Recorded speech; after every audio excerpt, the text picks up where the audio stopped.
자, 오늘은 주식 투자를 할 때 조심해야 할 오류 시리즈, 이 시리즈도 사실 언제까지 이어질지 모르겠지만 일단 떠오른 대로 해보겠습니다. 두 번째, 확증 편향. 외국 말로는 이제 워낙 많은 글로벌 투자자들이 말을 하거든요. confirmation라고 합니다. 확증 편향에 대해서 오늘 한번 얘기를 해보려고 합니다. 확증 편향이란 게 뭐냐면, 내가 어떤 사실이 옳다라고 생각을 하고 이제 조사를 하게 되잖아요. 뭐 연구를 하더라도 내가 어떤 가정을 세우는데 그 가정에 맞는 증거들만 찾게 되는 거, 증거가 이거를 되게 서포팅하는 것만 찾게 돼서 자기 생각이 점점 더 강화되는 현상을 말합니다. 사실 그거와 반대되는 증거도 많겠죠. 반대되는 증거도 많은데 요거를 보기보다는 눈에 아무래도 내 주장을 뒷받침해주는 의견들을 많이 보게 된다. 이게 확증 편향인데, 주식이 어려운 이유가 이런 부분이 좀 많이 존재하기 때문인 것 같아요. 예를 들어서 저희가 분석했던 건설 섹터를 본다고 치죠. 건설 섹터를 보면은 건설 섹터에서 21년 초기에만 해도 되게 건설 분위기가 되게 좋았습니다. 그래서 PHC 파일, 예를 들어 저희가 분석했던 PHC 파일, 이거 같은 경우에 건자재가 가격이 막 급등하고 있었고 250만 호 건설한다, 후보자 누가 되든 건설한다, 공급은 모자랐고 매가는 올라갔고, 뭐 모든 증거가 이 회사가 잘 될 거라는 어떤 방향을 가리키고 있었죠. 그래서 여기서 좀 더 찾아보다 보면 계속 비슷한 사례들만 보게 됩니다. 뭐 어떤 PHC 파일 다운 업체가 도산을 했다더라, 혹은 공급이 어려워서 되게 쩔쩔맨다더라, 뭐 이렇게 기사를 찾다 보면 아무래도 이걸로 찾든지, 뭐 내가 생각하기에 뭐 과점화라는 키워드를 내가 주장을 했다고 생각합시다. 그러면은 그 과점화에 해당되는 자료들만 찾게 되고, 이게 자기가 보려는 것만 보게 되는 경향이 있어요. 근데 반대로 지금은 이제 만약에 우리가 균형 있게 생각을 했다면 사실 지금 같은 생각도 했어야 되죠. 매가가 반대로 빠질 수도 있는 거잖아요. 지금 안 좋게 보는 이유는 건설 섹터를, 매가가 빠지는 데다가 건자재가 오르는 게 분명히 좋은 일이었는데 너무 오르니까 매가와 건자재가의 차이가 줄어들다 보니까 스프레드가 줄어들고, 그러면 건설사가 착공을 안 한다, 뭐 이런 게 요즘에 이제 이슈인데, 그러니까 가격이 왠지 미분양이 날 것 같고, 사실 미분양 데이터를 찾아보면 미분양이 옛날에 비해서 그렇게 많지 않거든요. 근데 이게 기사가 또 막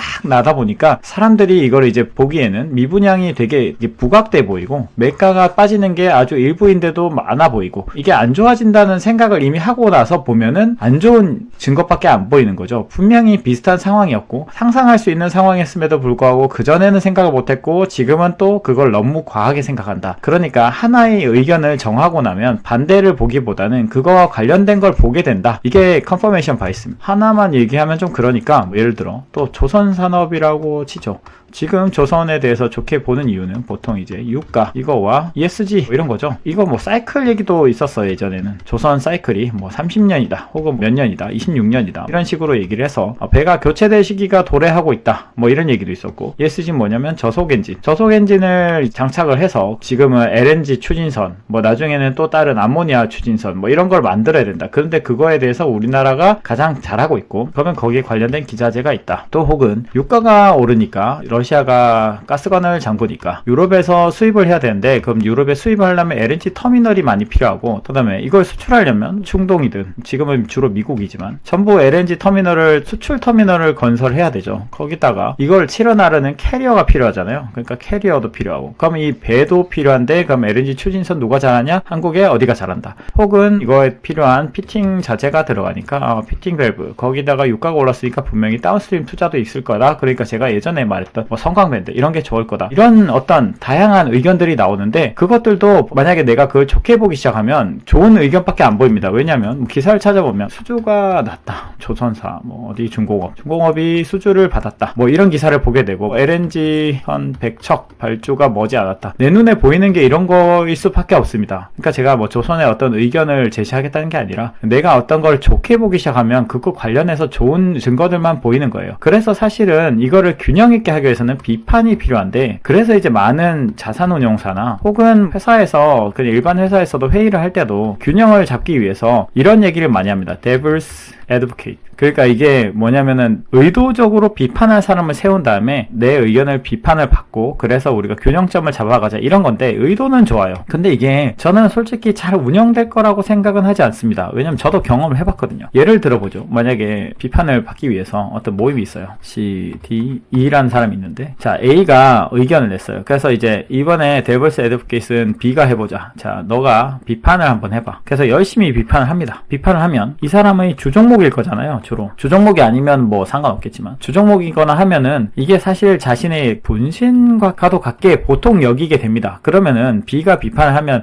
B에 대한 나쁜 감정이 생기기가 굉장히 쉬워요. 만약 이 전원이 정말로 좋은 선한 의도에서 내가 너를 위해서 하는 거다라고 생각하면 다행인데 보통 그렇게 잘 안 되더라고요. 그러면 이제 B가 비판을 열렬히 하면은 반대로 받는 비판이 두 가지입니다. 하나는 네가 잘 모른다. 잘 몰라서 그래. 제가 전에도 얘기했죠. 진짜 모를 수밖에 없는 게 A는 이거가 이제 자기가 투자를 하려고 본 사람이고 이 사람은 비판을 위해 본 사람이잖아요. 그 비판을 하려는 사람이 어떻게 투자하려는 사람의 지식량을 따라갑니까? 따라갈 수 없죠. 왜냐면 내가 투자할 생각이 없는데 만약에 둘 다 투자할 생각이 있으면 비판을 하면 가능하겠지만 투자할 사람이 제대로 된 비판을 할 수는 없잖아요. 그러니까 아예 영역이 다른 사람이 비판을 해줘야 되는데 비판을 하기 위해서는 지식이 그만큼 따라갈 수는 없다. 근데 사실 핵심 줄거리를 얘기해주는 건데 이제 디테일을 가지고 너가 잘 모른다라고 말하면 이제 할 말이 없어지죠. 그래서 1번을 보통 듣거나 2번은 이제 이래서 이제 보통 설명을 더 듣게 되죠. 보통 A로부터 사실은 이런 데다 이런 설명을 듣건지 아니면 이제 감정이 상합니다. 만약에 정말 핵심을 찔렀다 그러면 감정이 상하죠. 그러면 문제가 뭐냐면 다음에 이제 B가 발표를 할 일이 있어요. 그러면 A가 나쁜 비판한 역할을 맡게 된다면 이게 분위기가 좋아질까요? 서로 감정 싸움이 나는 거를 많이 저도 들었고 제가 경험하기도 했습니다. 전에도 한번 얘기했지만 제가 정말 아끼는 분이 어떤 종목을 비판을 해달라고 하더라고요.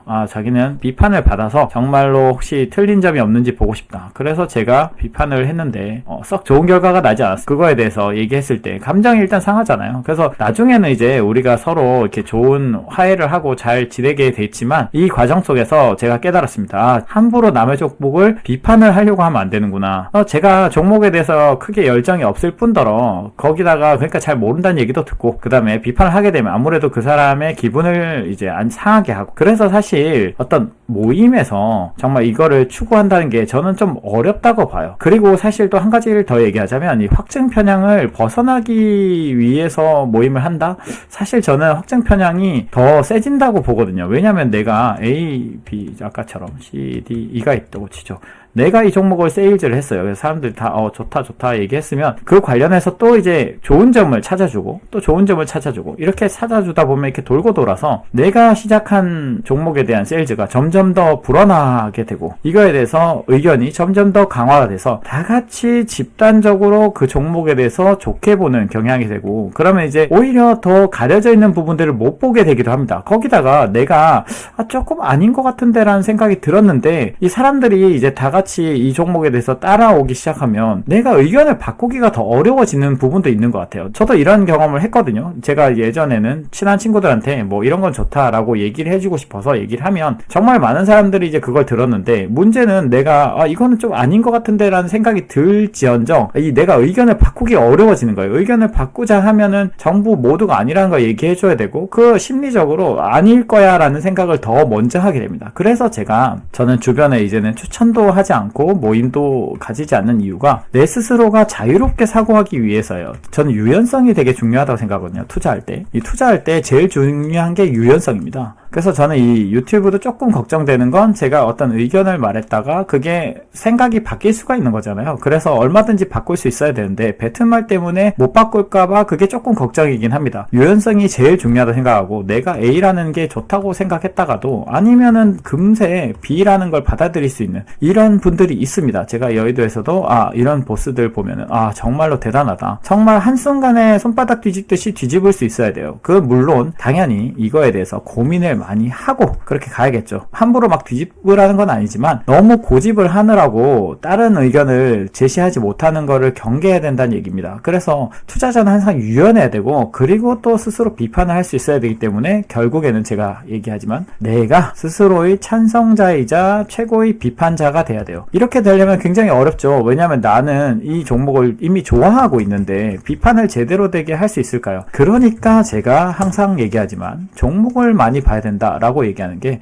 A라는 종목을 보고 있다고 치죠. 그럼 이게 장점과 잘 안 보이는 단점이 있을 텐데 장점이 크게 보이겠죠. 근데 만약에 다른 투자 대상 B, C, D, E 정말 많은 대안이 점점 많아요. Z까지 있어요. 정말 많으면 이 종목들의 장단을 이제 보고 아직은 편입을 하지 않기 때문에 장점과 단점을 균형 있게 볼 수 있을 텐데 이 장단을 보면서 얘랑 비교를 하다 보면 PR도 비교하고 뭐 여러 가지 스테이빌리티나 재무 상태나 현금 흐름이나 이런 걸 비교하다 보면 얘의 단점을 볼 수 있게 됩니다. 왜냐면 정말 많은 후보들 있잖아요. 그러니까 얘를 좀 더 객관적으로 파악하게 되는 거죠. 다른 종목들을 보는 게 포트폴리오를 관리하기 위한 것이기도 하지만 신규 편입을 위한 거기도 하지만 제일 중요한 건 기존에 있는 애를 보통 이제 구간이 명관이긴 하거든요. 내가 가진 종목이 거의 새로 편입할 종목보다 원래는 좋아요. 근데 이제 새로운 걸 보게 되면 최신 효과라고 해서 그 종목을 더 좋게 보게 되는 경향이 있지만 사실은 알아보면 구간이 명관인 경우가 많습니다. 그런데 이 구간이 계속 괜찮은지를 보려면 이거가 계속 도전을 받아야 돼요. 이 종목이. 내가 도전을 받지 않고 이 종목을 그대로 살려두고 계속 애착만 가지게 되면 그래서 이제 종목과 결혼하지 말라는 얘기도 하죠. 그렇게 되면은 컨퍼메이션 바이어스가 계속 생기는 거예요. 점점 더 강화가 됩니다. 이게 생기지 않으려면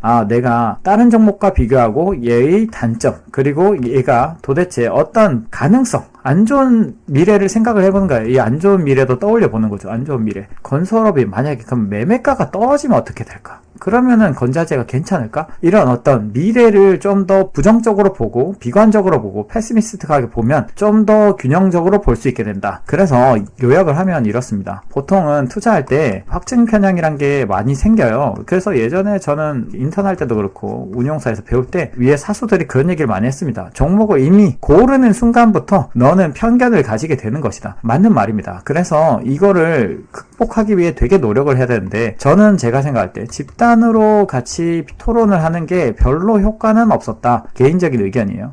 그래서 내 스스로가 비판을 할 줄 알아야 되고 그래서 비판을 하려면 결국에는 제가 항상 얘기하죠. 종목을 많이 봐야 된다. 많이 봐야 다른 대안이 있어야 A에 대해서 안 좋게 볼 수 있는 여지가 생기는 거죠. 마찬가지입니다. 뭐 이런 거죠. 주가가 내려가서 아니면 증시가 바닥을 치는데 내려가고 계속 내려가서 뭐 지수가 2400에서 2000까지 더 내려가서 만약에 1600까지 내려간다고 치죠. 현금이 있어야 균형적으로 보죠. 그 똑같은 겁니다. 종목이 있어야 A를 균형적으로 볼 수 있는 것처럼 현금이 있어야 기존 포트에서 내가 저건 좀 더 싸졌는데 혹은 교체하고 이렇게 되는데 현금이 없으면 균형적으로 볼 수가 없어요. 당연히 올라가야 된다 이 생각만 하게 되죠. 근데 내려가도 좋다 올라가도 좋다 라고 하려면 어느 정도 현금을 가지고 있어야 된다는 거. 얘기가 좀 샜지만 어쨌든 대안이 있어야 다른 사고를 할 수 있다. 그런 말을 하고 싶었습니다.